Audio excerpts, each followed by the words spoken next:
we are going to go ahead and get started. We're excited to have all of you here and welcome to our first Echo Pyramid Model. So just a note, we are recording this Echo session for educational quality improvement purposes.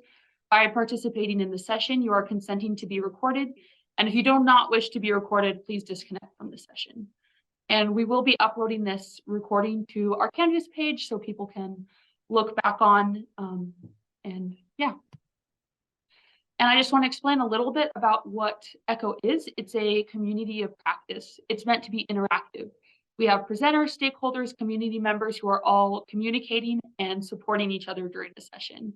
And that's one of the reasons we love to have people enter their contact info, because this really is supposed to be collaborative and helping each other share our knowledge. So we do ask that participants are engaged in asking questions after the didactic presentation and providing feedback for our real situations, real solutions case.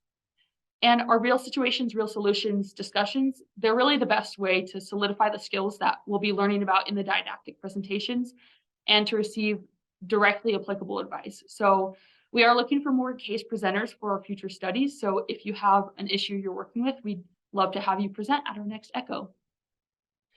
So just to run through how this Echo session will run, we'll first have a didactic speaker who will give a presentation for about 45 minutes. Then we will have Amy, who will be presenting her real situations, real solutions presentation, and together we'll be able to discuss and give suggestions and feedback. We do have a workbook that goes along with these Echo presentations. It's called Unpacking the Pyramid Model. And if you attend 3 Echo Pyramid trainings, we will send you the Unpacking the Pyramid Model workbook for free. It's just a really great resource that teaches some foundational skills to help with building social emotional competence in young children. Additionally, this is really exciting. We are doing a pyramid classroom kit giveaway. So for the next 8 weeks, not 8 weeks, for the next 8 Echo sessions, we will be giving away 2 of the pyramid model classroom kits. And so every time you participate in an Echo, you will be able to receive your name entered in the drawing. And it includes the Tucker Turtle kit, the Problem Solver Solution kit, the Super Friends kit, the Classroom Visual Display kit, and the Emotional Literacy kit. So it is a really great, helpful resource and just an exciting thing we're doing to show our appreciation for you all joining. We do ask that you protect individual privacy. When you're sharing information about another person or child, avoid using real first, middle, or last names or any initials. Don't identify any family members, friends, coworkers, email addresses. De-identify examples and situations. And if you're ever unsure about what you can or can't share, just please contact a Hub team member. And this is just a reminder, if you are a Hub team member, we would love it if you could rename so that there's an asterisk on your name. And for everyone, we would love if you could rename your Zoom profile. Just rename it to your first and last name, your state, your organization, and then again, an asterisk if you are a Hub member. So here's just a little overview. If you're not sure how to do that, you can just click on the participants icon on the bottom menu of the Zoom window, click on your profile, and you can rename it. Another thing, this is how to raise your hand. So towards the end of the didactic presentation, we will be taking questions. You can put them in the chat or raise your hand to ask them if you want to ask talking out loud. So just go to participants and you should be able to have a raise hand feature there at the bottom. We do have pre-registration, and we highly recommend that if you're interested in attending more Echo sessions, that you pre-register so that way we can get you on the docket and we can send you any materials that will be used in the sessions in advance. So if anyone wants to, they can scan this QR code to register. And I'll just leave that up for just a second. We will be giving a certificate of attendance for everyone who participates today. And it's very important that you all fill out the feedback survey. We will send a link in the chat multiple times throughout the session. And this feedback survey will just allow us to get to know more about how we can make these Echo Pyramid sessions better and make sure we are serving you in the best way we can. So we really appreciate all of you filling out that feedback survey, and we'll make sure to get that certificate of attendance to you.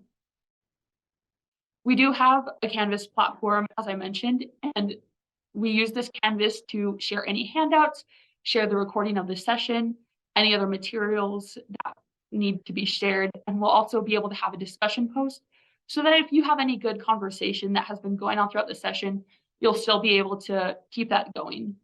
If you're interested in being added to our Canvas, please email Faustine Saguenay, and there's her email, so we can get you registered for the Canvas page. And for our Real Situations, Real Solutions presentations, this is just another plug. We would love to have any of you present if there's anything you're struggling with. So this could be anything with struggling with staff buy-in or finding time for your staff to complete trainings. If you're struggling with a teacher, you want ideas to know how to use a certain tool. If you need strategies for dealing with certain children who are continuing to do challenging behavior, it's just a great way for everyone to share different solutions they've used in the past and just brainstorm some ways for you and your organization to improve. So you can just email Faustine as well for that if you're interested in presenting, and we'll send you the info for that. So for our session presenter, it's Ron Roybal, and I'll let him introduce himself a little bit, but we're very lucky to have him. And our session today will be on supportive environments, and this will be great just for constructing a positive classroom environment. It helps classroom teams develop predictable schedules and routines, and it just helps introducing the Pyramid Classroom Kit and how it can be used to support children's independence around classroom expectations. So that's everything for housekeeping. If you have any questions, please put them in the chat. We'll be monitoring. And just a reminder, please put your contact info and your name and your organization into the chat, and make sure to fill out the feedback survey at the end of the session. So I will turn the time over to Ron. Thank you all. I'm excited to be here. I will start my introduction and then I'll start showing you the PowerPoint slides so you can kind of see everything all together. Just a quick introduction because it was in the bio. I work at the University of Denver in Denver, Colorado. I'm currently home, but I'm headed out this afternoon. Most of my time is spent with the implementation of a lot of these strategies that we'll be talking about. So I help groups implement, specifically the one we're going to be talking about today, around routines, environment, setting up the environment. I work in a program called LEAP, L-E-A-P, stands for Learning Experiences Alternative Program for Preschoolers and Parents. It is a program was originally specifically designed for students diagnosed with autism in fully inclusive programs. And so my job is to go and support teams as they do implementation and origin and getting ready for any student that would be walking through their door. What we found, because LEAP's been around for about 40 years, we've had a couple of LEAP sites in Iowa, and not in Iowa, over the years, where we've come out and helped implement these strategies in Utah, Salt Lake City area. It's been years since we've been there, though, but just to give you an idea, it's been around for 40 years, and what we found out over those 40 years is that a lot of these strategies, like the one we're going to be talking about today, on the environment and thinking about how to set up the environment to get ready, we just now realize it's good for just good practice, and we should be doing it for everybody. So we'll kind of look at that as we go along. If you have any questions during my talk, please feel free to raise your hand in chat, things like that. So just feel free to jump in whenever you feel like you need a clarification.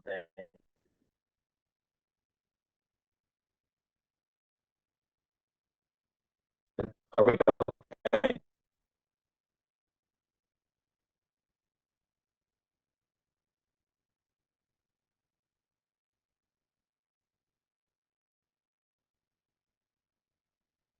Are we okay?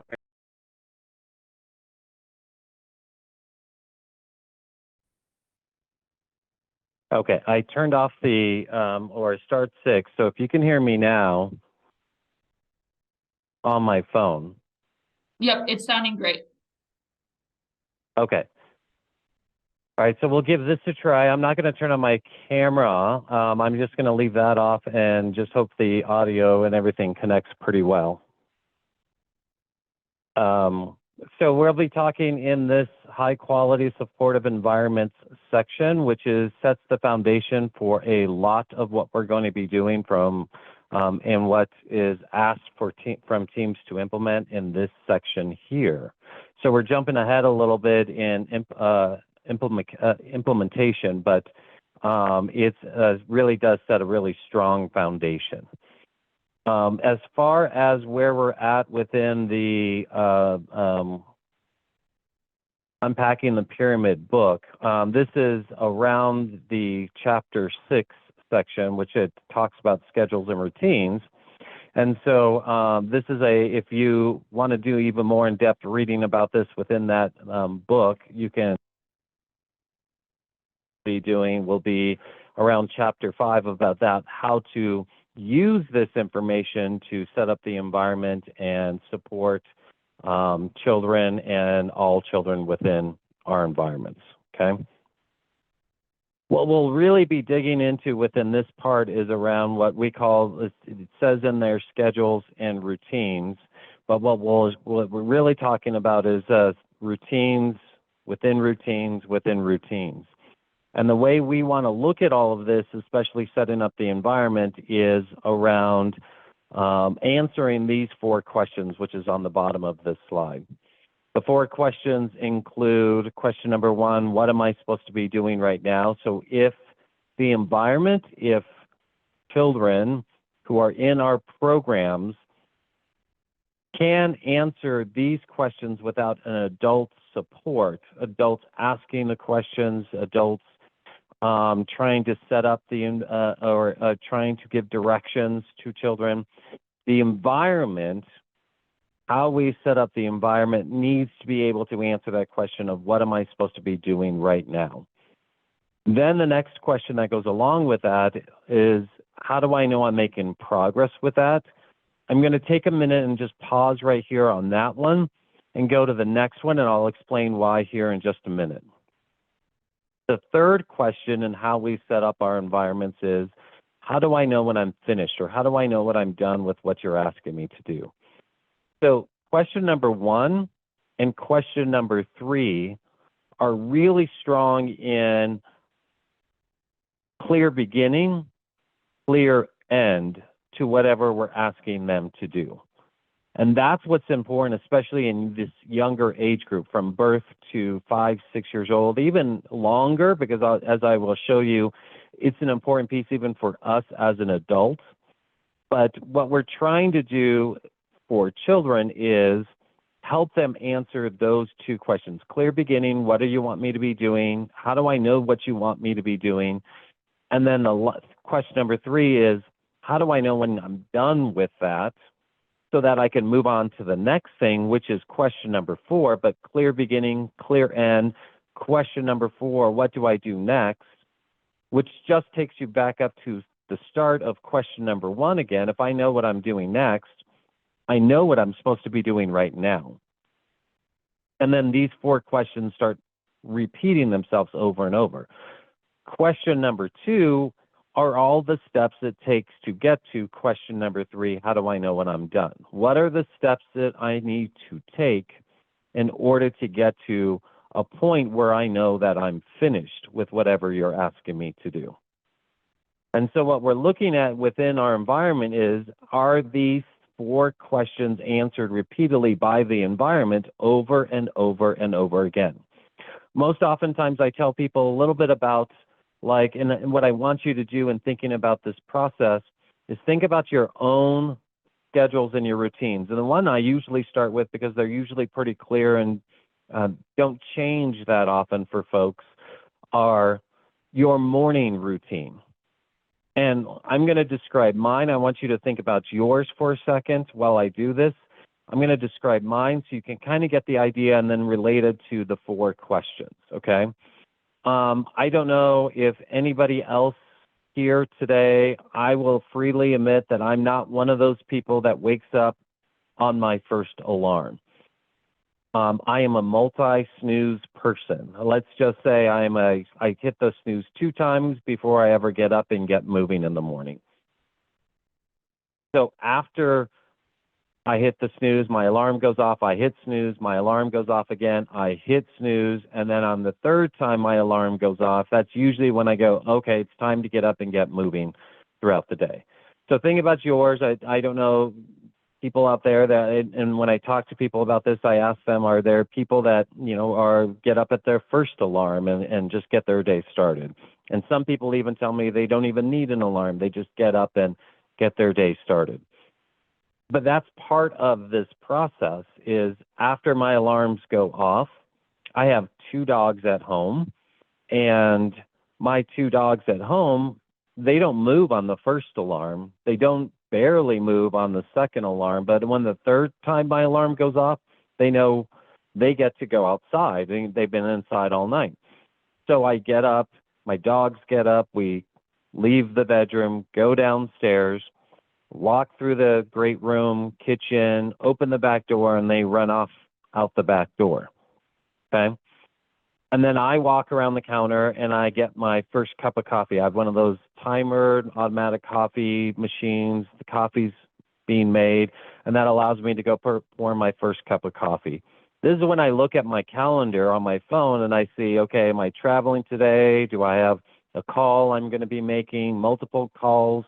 Am I making a site visit? I'm going to a classroom here before leaving town. That's kind of what I did this morning.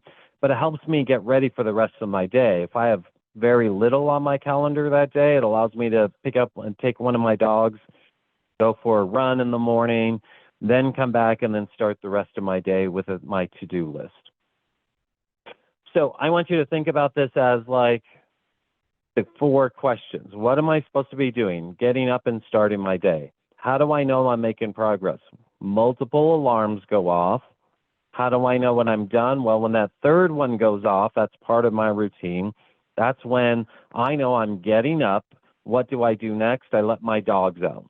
And my dogs even know this routine well enough that they just follow along with it. They don't move on the first alarm. They barely move on the second one. And then by the 3rd time, we're getting up and we're moving. We come downstairs. That's part of what am I supposed to be doing right now? Letting the dogs out. How do I know I'm making progress? Coming down the stairs, walking through the house, going to the back door, opening the door. When they run out, I know I'm finished with that part of my routine. So you can see how the environment and how I set up my routine, how these 4 questions are answered repeatedly during that time. Okay? Here's my question to you, and I'll have you put it in chat. Just to think about, like, what happens if there is a disturbance, if a piece of that routine gets broken or doesn't happen? Let's say something simple at first, like I do all the first part, go get my cup of coffee, and my coffee pot, for whatever reason, didn't brew my coffee. So my coffee isn't ready. How does that impact the rest of our day?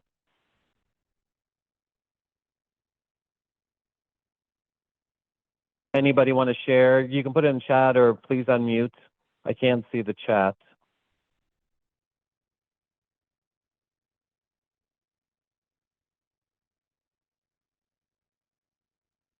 Teresa said, it throws me off. I feel rushed to catch up. Yeah, it kind of throws us off. How long does that throw you off for?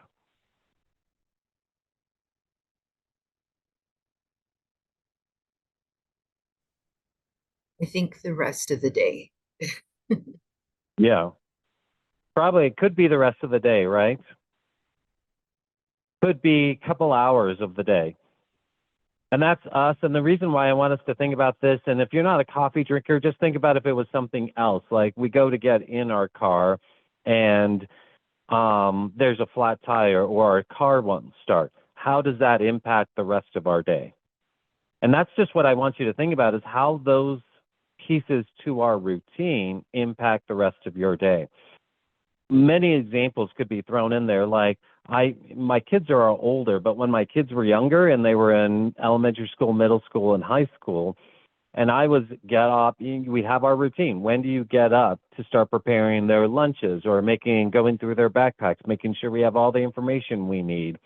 And then one of our kids, and it's usually, for me, it was one of my boys who like is just a free spirit um and has his own pace to everything.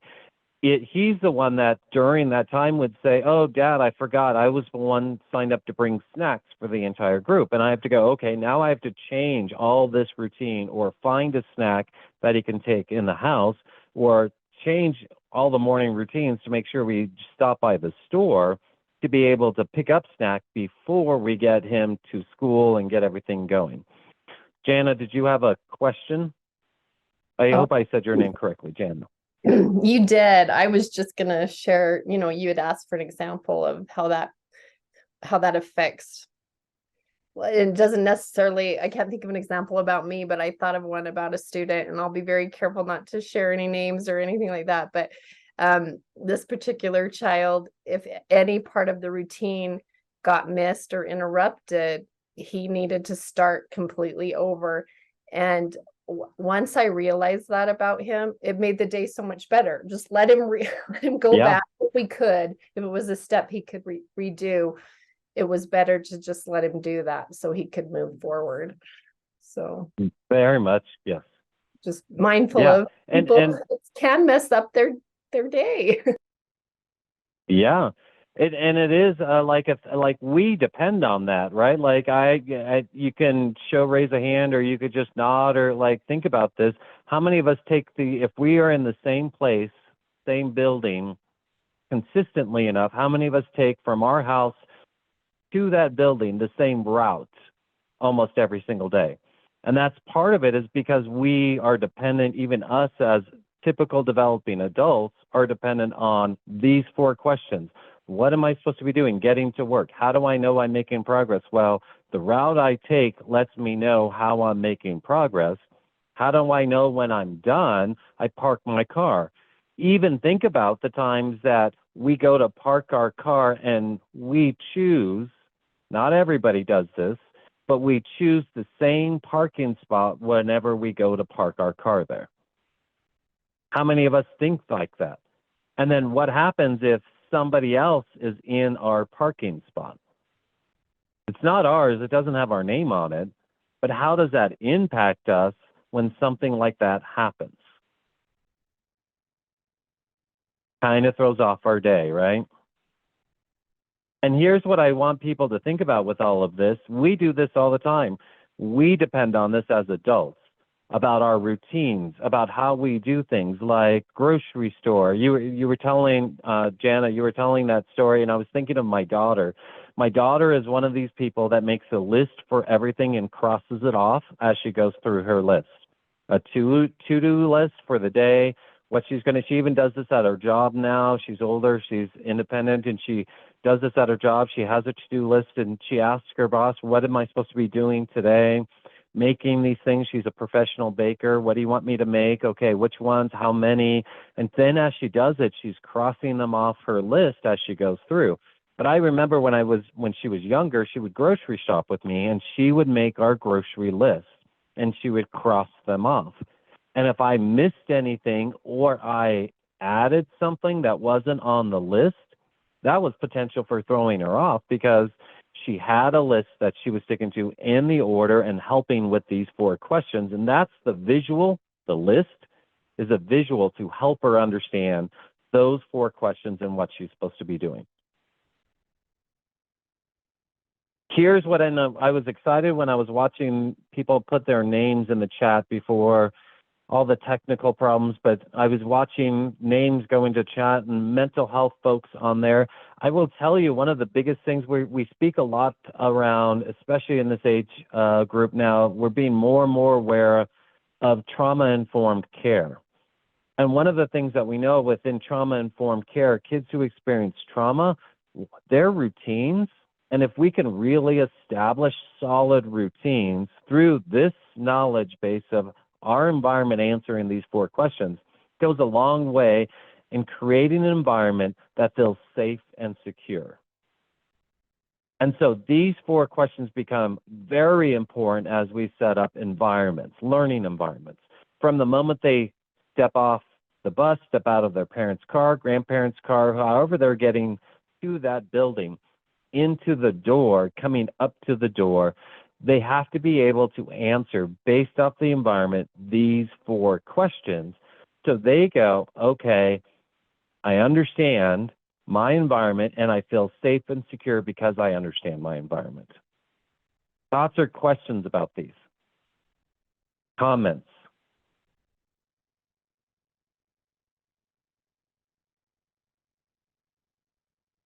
We're going to look at how we develop these, and might become part of like future work that you do, but we're going to look at how we develop these over a period of time.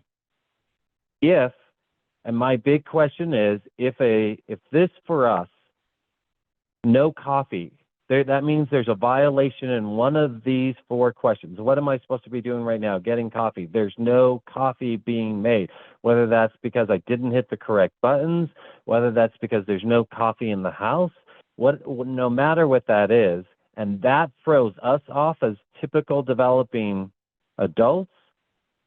What does a child walking into an environment without a solid routine and understanding that solid routine, why would we expect that child to say, nope, I'm going to have a great day, when we struggle with that with something as simple as no coffee in the morning? That's what I want you to think about with this, not just even getting into the further, how does it help with trauma-informed care? How does it help with students with different abilities? It is really just about how we feel about our own routines and how that impacts or can impact the rest of our day. Okay? Well, let me know if you have any thoughts or questions about any of these. What I want to show you on this slide is, if you look over where this schedule is on this side, where you have the yellow, red, yellow, red, yellow, red, we have just a basic schedule.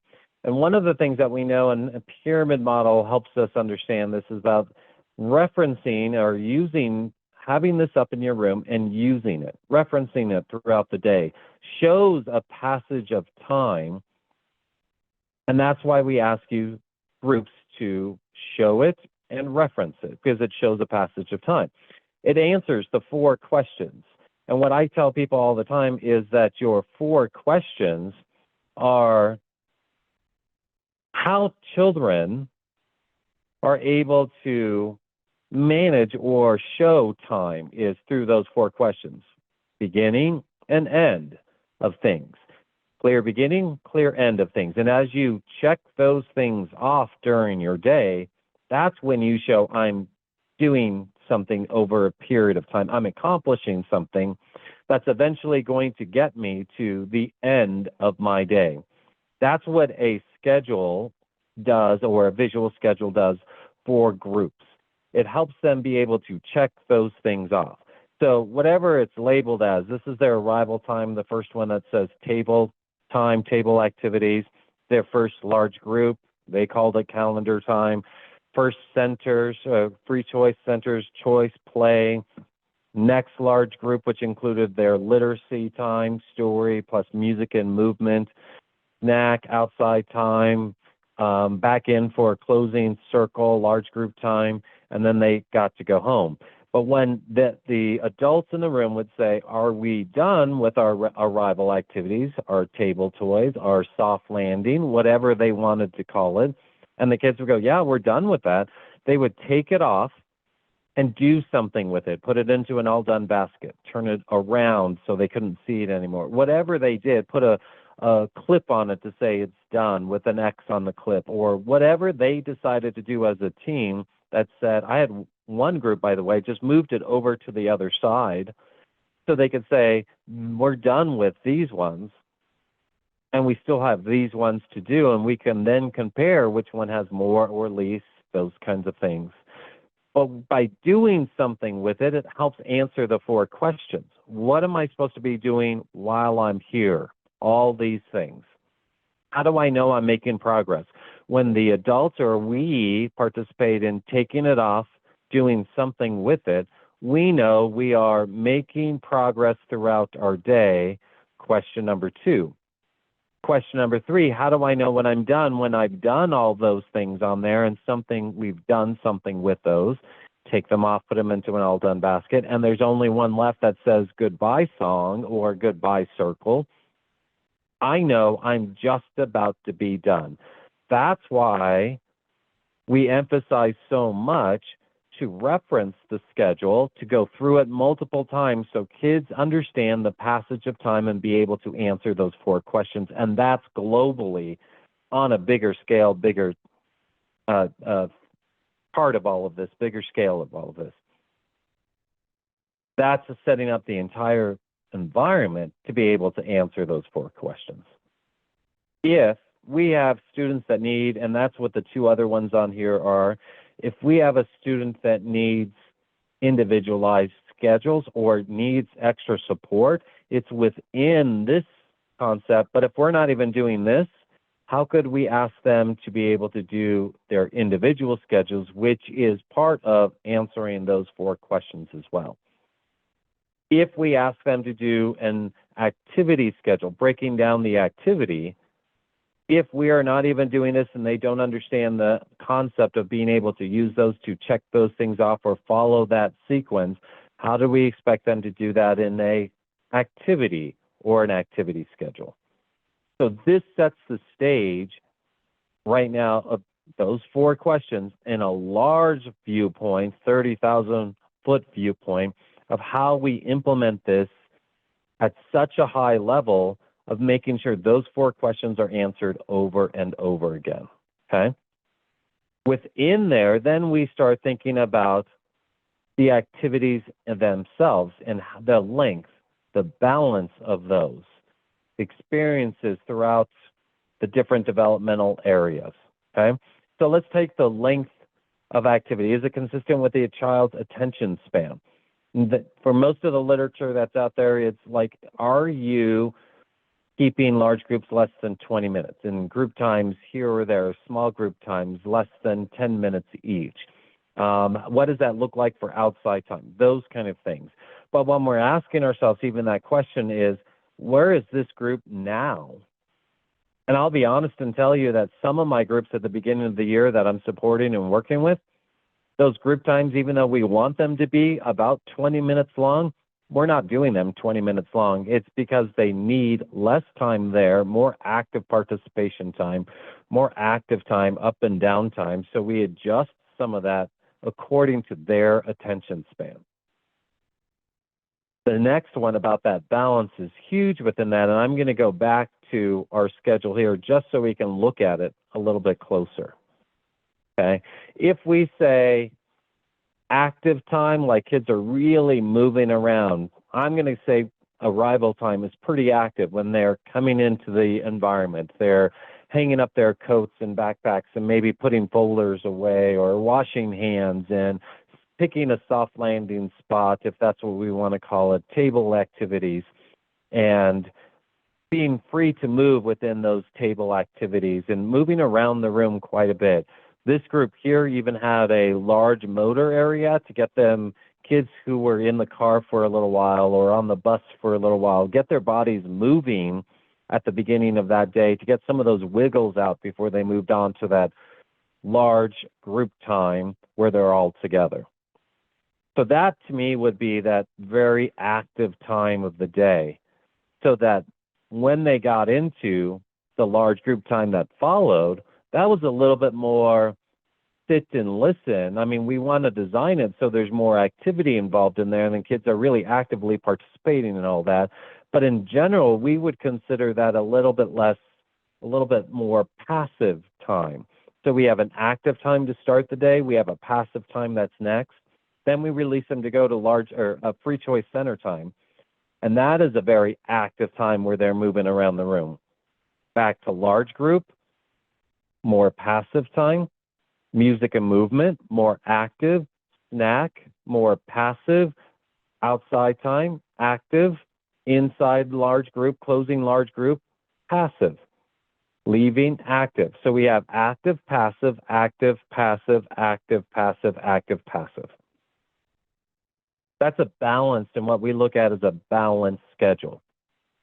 And then the other pieces that were on that slide were, what is a teacher-directed activity versus a child-directed activity? And again, that arrival time, they get to make those choices between those tables. We are putting the activities out, so it's kind of teacher-directed, and we're asking them to wash their hands and put their coats and backpacks away.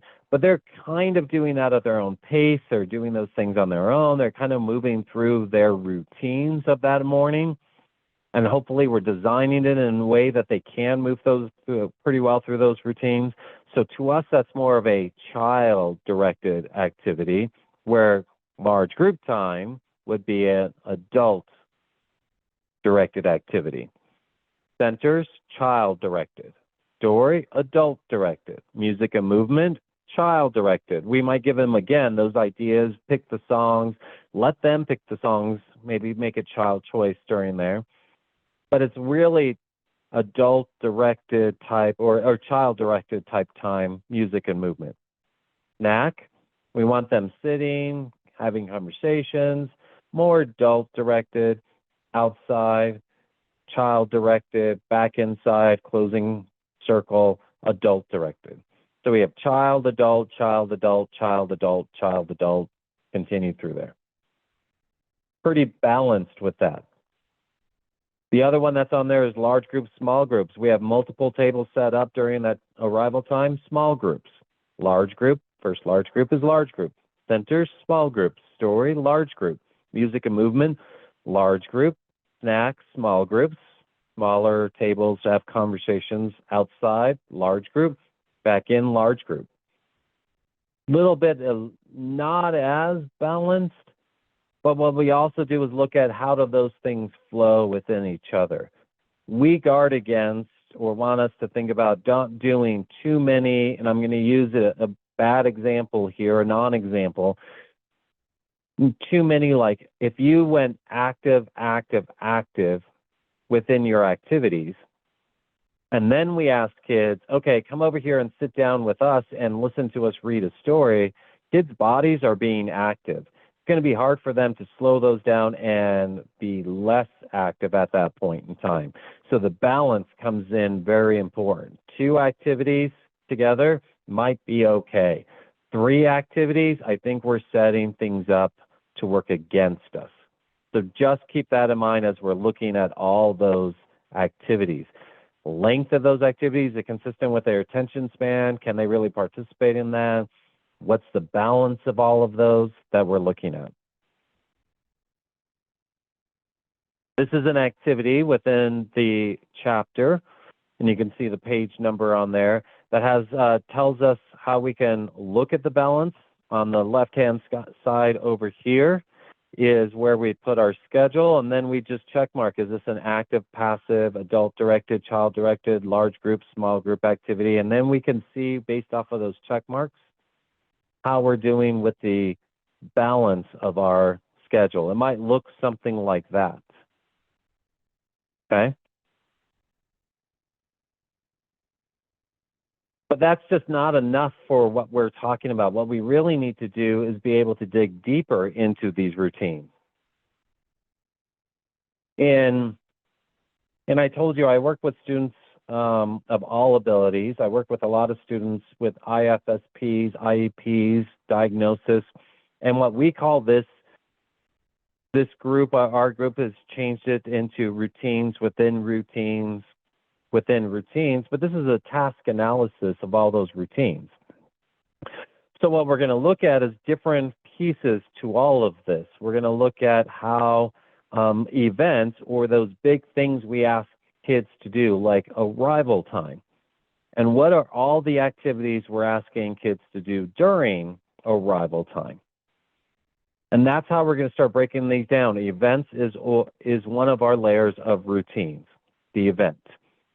The activities or what we ask them to do are routines within that event.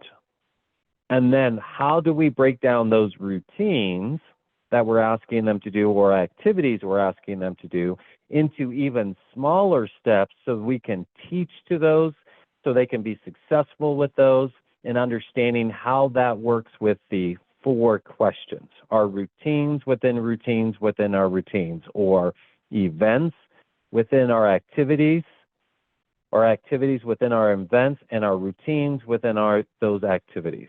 And I'll show you examples of how this looks here in just a second. What I want to do is show you video of what a routine might look like, and just take a few minutes to talk about it, okay? Flies don't get in. Oh, you don't want flies to get in your backpack? I am, but it's bland. Hug, wave, high five, fist bump, or thumbs up. I know what we did. Fist bump. Okay, can you find your name? Grab the table. How do you answer the question? I am. Okay. Oh, I Hug, wave, didn't. high five. You are wearing your belt. Yep. Good morning from the Rachel. What's on mine this one? Evelyn, did you sign into school? Thank you, Are you wearing yellow today? Yes. Yes, you are. Your pants are yellow.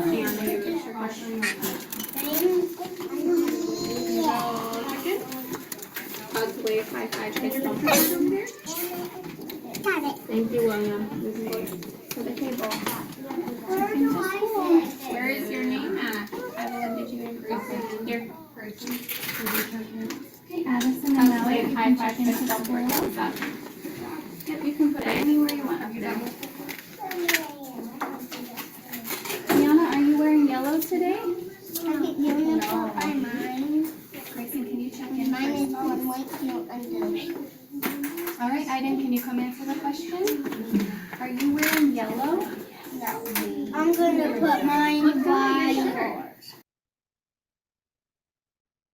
Okay, I'm going to pause it right there. Thoughts, questions, comments about the video?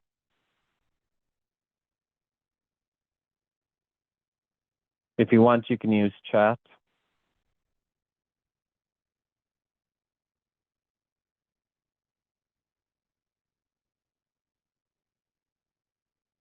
If I asked you to tell me about their routine, what's the first thing, and we saw some of it or couldn't see all of it because they're back behind the little section over there. They just put away their coats, their backpacks, those kind of things.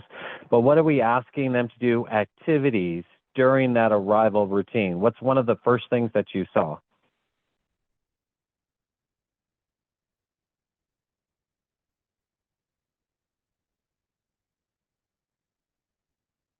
So this is Sue. Over by the door, there was a teacher greeting kids as they came in. And then again, it seemed like all of your 4 questions were working really well. They knew what the routine was. They knew what the next step was. They followed the process and ended up by pointing at how they wanted to be or greeted by the teacher, a hug or a high five or whatever. So Yeah, you could see there was a pretty good flow in there, right? There's some things that jump out at me with that flow. If we would look at just the flow, so what I'm going to do is I'm going to replay it just really quick. And what I want you to do this time is watch. There is a little girl. Do you see this one? A little girl in pink with the glasses on, and she's going to show us the routine, like what they're asking her to do. Okay, and that's what we're asking everybody to do.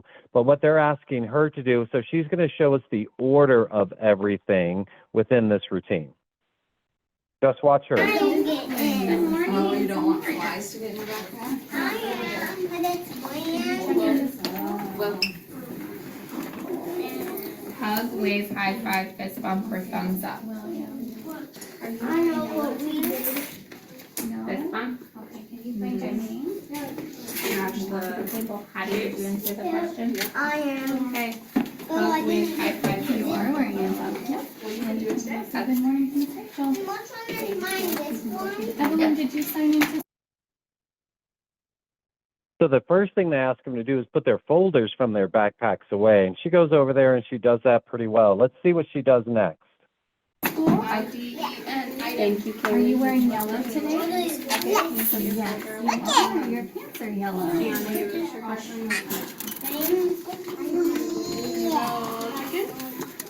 Hug, wave, high five, kiss, bump over there.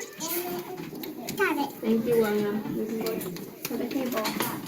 Where is What do they ask her to do next? Check in. Yeah, check in. And one of the things that ended up happening, and I didn't even know if you noticed it or not, but she walked right in front of the other thing. And that flow is important for us to look at, because what if we have a little boy, little girl there that like says, stay out of my personal space, and she walks right in front of them while she or he or she is trying to answer that question? That's a potential for problems there, right? So having that order is important to us, the order of the flow. Even though it looks pretty good, we should have a pretty good understanding of that order of that flow, okay?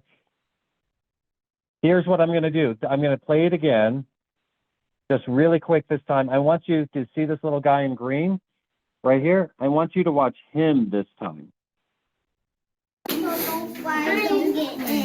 Oh, you don't want flies to get in your backpack? I am, but it's bland. hug, wave, high five, fist bump, or thumbs up? I know what we did. Fist bump? Okay, can you find your name? Match the table. How do you answer the question? I am. Okay. Oh, I Hug, wave, didn't. high five, you are wearing yellow. Yep. Good morning from the Rachel. What's on mine this one? Evelyn, did you sign into school? Thank you, Are you wearing yellow today? Yes. Yes, you are. Your pants are yellow.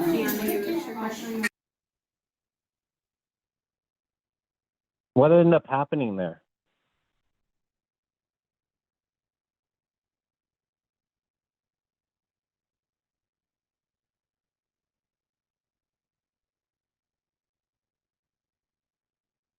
Was it in a consistent flow, or did he get stuck? You got stuck. Yeah, he got a little stuck, right? He got distracted. He might have been distracted by me holding the video camera. There was actually quite a few adults. Not all those adults are there all the time. They were there visiting because I was there to help out and coach. But he did get a little bit stuck, got a little bit distracted by things that are going on, right? Which then tells me, is he able to answer all four of those questions without being distracted or getting distracted? I'm going to play just for a little bit longer because I want you to watch what happens with him as we even continue to play this, okay?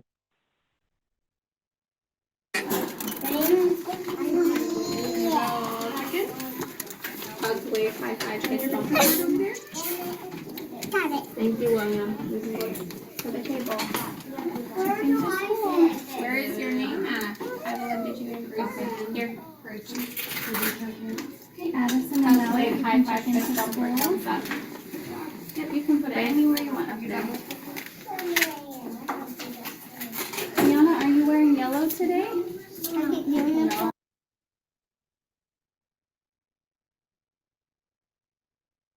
Again, what happened?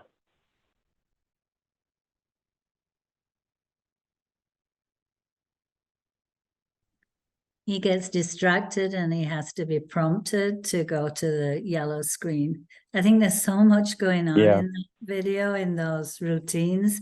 I will get lost in there too. Yeah, there's a lot going on, right? There's a lot they're asking them to do a lot within that morning routine, and part of all those morning routines, that might be part of it for him, is that he's getting lost within there. I mean, is it too much? Is it not enough? Is it like he's not stimulating, but he got stuck again? He got lost again. So we have to look at whatever that routine, whatever is going on in that routine that's causing him to get stuck. What if we just added some support to help with those answering of those four questions? And that support could look like a lot of different things. So what I did is I'm going to share another video with you and have you watch this and watch how simple like some of the support is of like just being able to take a photo or an icon from one place to the other to say, and what helps answer the 4 questions to be able to do all of that. Okay. Hey, Ron, I just wanted to give you a heads up. We have about 5 minutes left. Sorry, I didn't mean to interrupt.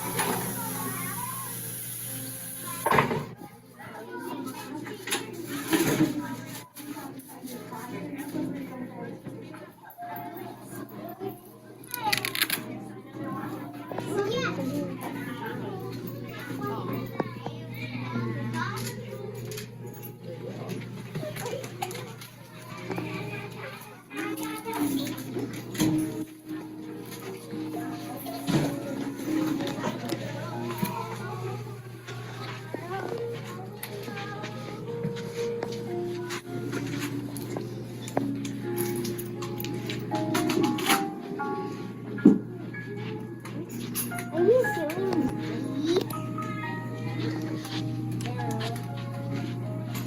Friendly. What are they?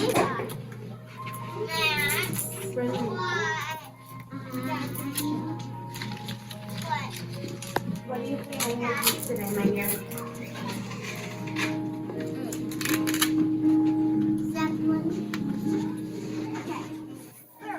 I'm done. Max.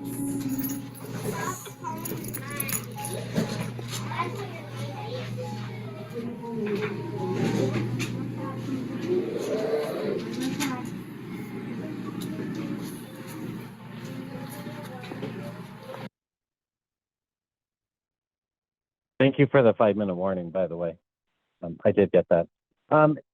What do you think about that? Like the simple supports and the thing that says on those posters, goes and hangs up his name on those posters or his photo on those posters. And then that poster says what you're going to be doing next, helping answer those 4 questions. And remember what I said about those, the environment helps you answer what comes next, right? So being able to set something like that up to be able to go, okay, I'm here, then I'm going there, then I'm going there, helps us answer all those 4 questions. And we'd even say within those, we're going to start breaking those down even more to help answer the 4 questions within those activities. Okay, so what I'm going to do is go back to our PowerPoint, and I'm going to share how we do this or how we look at doing this. Okay, and there was a document that was provided that looks a lot like this. If you don't have this, you can email me and I'll be willing to share all of this. But if this is that arrival time, like going and putting all their stuff in their cubbies, that's right up there. Then we have the things that happen within that, like washing your hands. That's part of those activities that we were talking about, or that routine within that routine of arrival time. And then you have your sign in, question of the day, table activities, whatever that group is asking within that second column there of the activities we're asking them to do. But then we break those things down even more. So what we saw in the second video was them doing a good job breaking down those second activities. And then we ask ourselves, how do we break that down even further, which becomes routines within routines within routines. And as we look at this and that task analysis of all of that, 2 things that I usually talk about within this is I say, if you need help, and I've heard this mentioned even within the intro, if you need help with a kid with challenging behaviors, my question is, what routine is he struggling in the most? What part of that routine or routine within the routine? What part of those activities? Where does he need the support or routine within routines within the routines? And this becomes the advantage of breaking down our routines, what we call routines to the 3rd power, because that enables us to provide all that extra support. So as you even go further along within this series, think about your routines within your routines within your routines and how you break that down, how you provide those visual supports to all of that. You can see it down here on the bottom of the easel to reinforce children's expected behavior, what they're doing within that concept, to be able to answer all those 4 questions and support children. Okay, That's my email address. If you have more questions about routines within routines within routines, feel free to email me any questions, or if you need help with that support or breaking down that document, we're more than willing to help with all that as well. And I think we have some time. If anyone wants to ask some questions of Ron, you can just raise your hand or unmute or put it in the chat.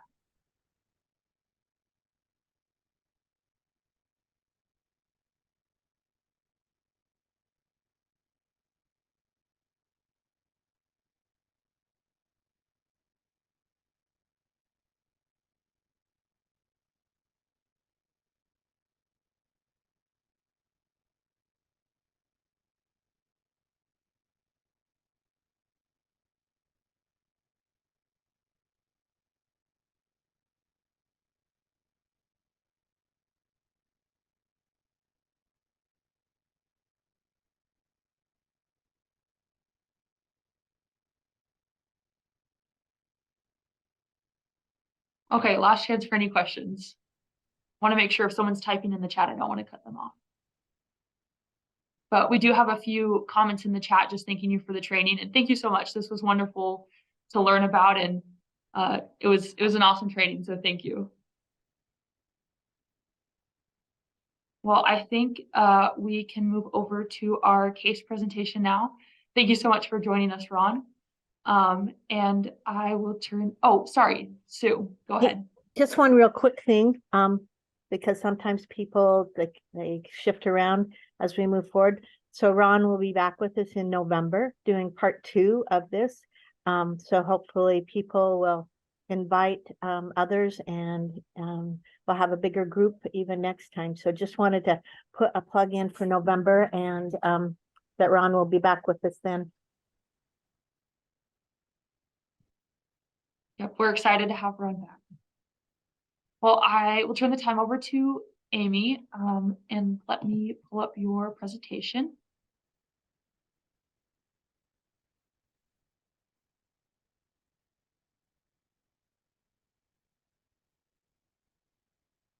And you can go ahead and get started whenever you're ready, Amy. Hey, my name is Amy Angelin, and I'm an external coach, and I work with programs across the state.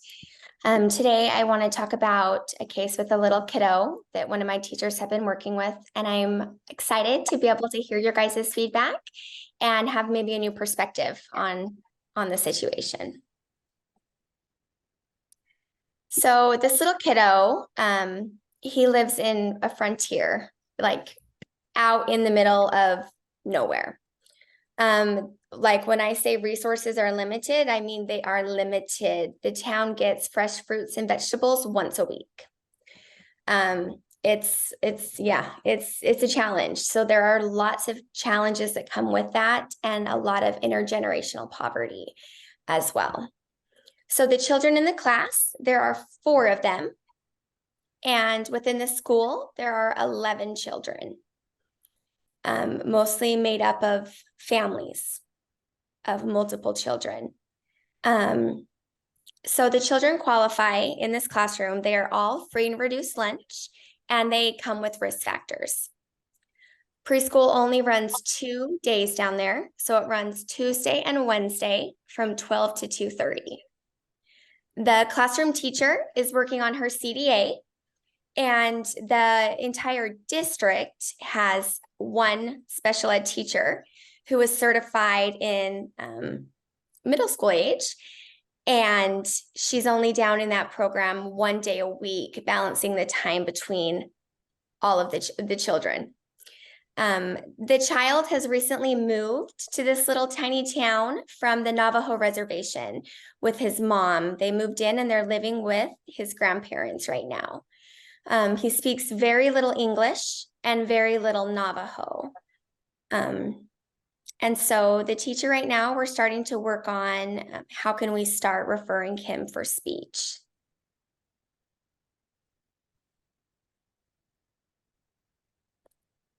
So some of the concerns, we need to make sure that this little kiddo receives the services that he needs in order for him to be successful. He's going to kindergarten next year. And so we want to make sure that we're sending him off with a really good start. Another concern is the safety for the other children within the class. I want to make sure the teacher has enough support. Another concern is the parent communication and how that is limited by the language barrier.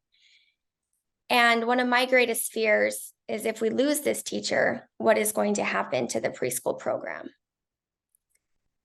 So some of the barriers, the limited cultural awareness, barriers with language between the mom, the school, the child, lack of training for the teacher, and lack of personnel and subs. There are no subs. Like there's no one in the town that will come and sub. So it's the principal, it's the secretary, or they combine the classroom. So what I'm seeing from my teacher, she's become very overwhelmed. She's tired. She started to express her frustration in front of other children and in front of this little kiddo. Some things with his behavior, significant limitations in attending skills, very impulsive. He is a runner, and he is physically aggressive towards his peers.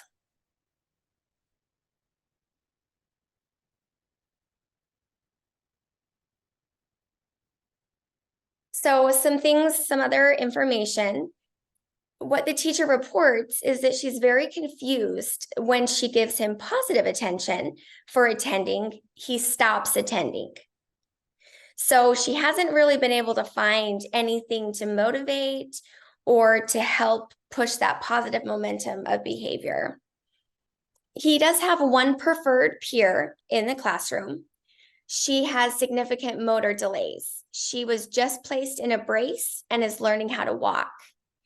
So we've tried kind of that preferred friend trying to help, but he often becomes aggressive, even though that is his preferred friend. And it's been resulting in her falling. The other 3 children in the class are also receiving special education services. So there is not a typically developing speech model within the classroom. The teacher is losing any prep time that she has because when she's not teaching preschool, she goes into the elementary class, and there are also significant needs there. She works a second job to supplement her income as a preschool teacher, and she's also taking CDA classes. So she's losing some of the support that she needs, which brings my concern of what is going to happen with the teacher.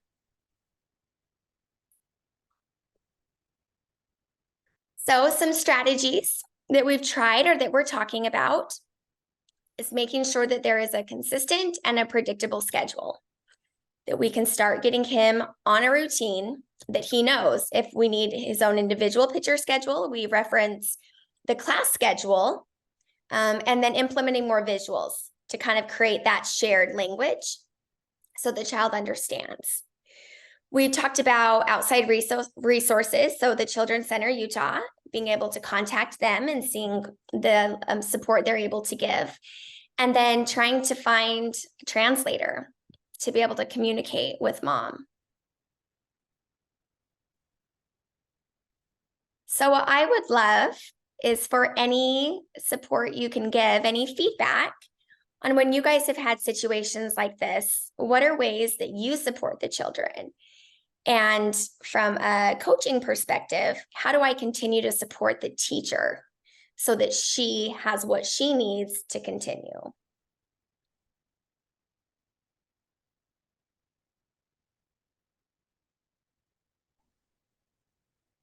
Great, thank you. Yes, Betsy? Sorry, you're on mute. One question I have is how long has he been in the program?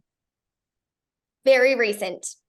Okay. He's been there maybe, I don't know, 3 weeks, but his attendance is not great. So when I traveled down there, he wasn't there. So Okay. that also becomes very challenging. New, and the fear is when they're only attending school Tuesday, Wednesday, that becomes a long break from Wednesday until the next Tuesday. And was he in preschool before he came there? No. No, just at home? They moved from the reservation. And they didn't have any early intervention services or anything like that? Not that we know of. Nothing came with him.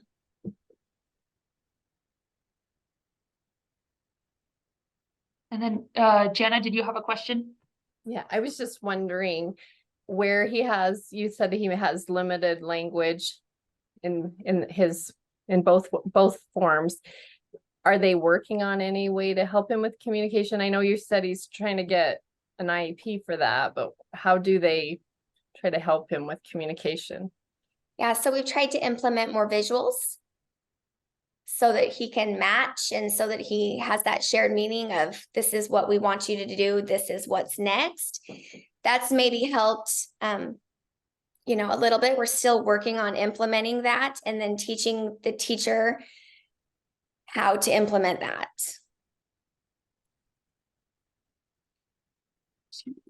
Great, thank you for introducing that for us. We'll now go into breakout rooms to kind of discuss different solutions we have. And just a quick note, I would really appreciate if everyone could turn their cameras on. And in our breakout rooms, if we could just take a quick minute to introduce ourselves. Sue, could your group start with the question of helping the teacher? And Kurt, could your group start with the question of helping the student? And then I'll be the third facilitator and we can just cover any topic. So yeah, you can just take a moment to introduce yourselves and then we'll get right into it. And we'll be back in a few minutes to share.